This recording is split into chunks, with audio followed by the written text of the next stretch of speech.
सनातन के एक सूत्र में बांध देवे वाला महापर्व जौन 144 वर्ष के बाद अवसर प्राप्त भइल बा प्रयागराज में महाकुंभ के। आई देखी प्रकृति के सजावट के कहीं जोड़ ना होला, लेकिन जौन सजावट प्रयागराज में भइल बा हमरा बुझाता हम भोजपुरी के भी सत्येंद्र सिंह सिवानी की थोड़े देर खातिर प्रकृति का भी तनी लजाए के पड़ता। संवरिया के सिंगारो भी हिरिस खाता बुझाता आज। संवरिया के सिंगारो भी हिरिस खाता बुझाता आज।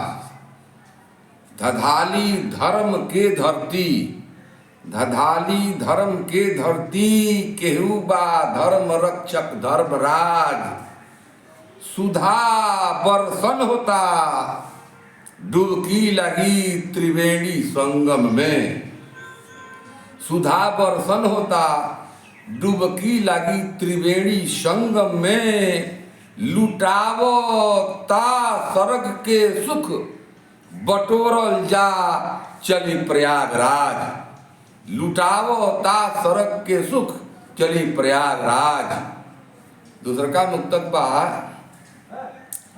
कि किन्नर गंधर्व देवी देवता, तीनों लोक गदगद बा। ये कुंभ स्नान से किन्नर गंधर्व देवी देवता, तीनों लोक गदगद बा।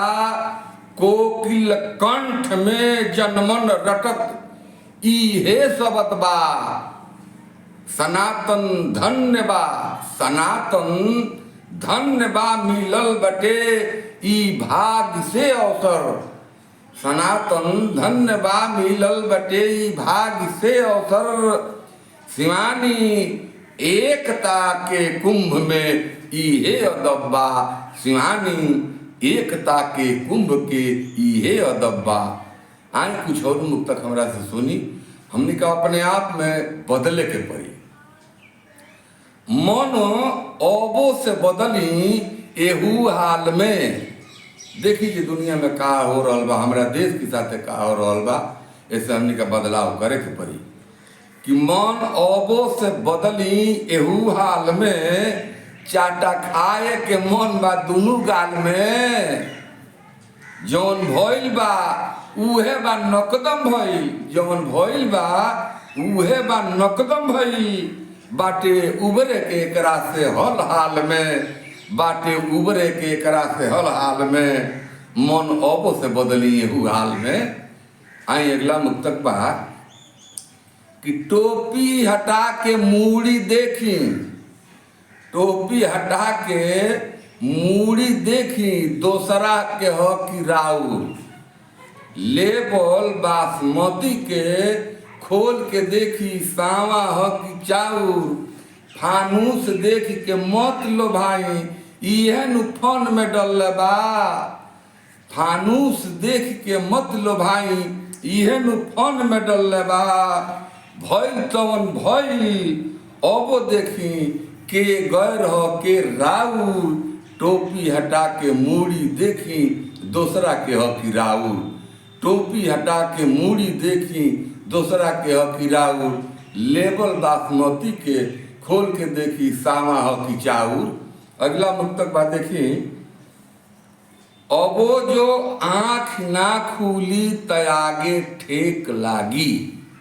हम सब सनातनी भाई से निहोरा करतनी कि अबो जो आँख ना खुली तयागे ठेक लागी। दशा देखल न जाई बाउरापन भेख लागी। छोड़ टोका टोकी तजवीज तो करत निमन से। छोड़ टोका टोकी तजवीज तो करत निमन से। कटी परमीन बन के, कटी परमीन बन के, ओकरा हर क्षण टेक लागी। अब जो आँख ना खुली तयागे ठेक लागी। अब जो आँख ना खुली तयागे ठेक लागी। एक के साथ हम महाकुंभ के जय जयकार। जय महाकुंभ, जय प्रयागराज।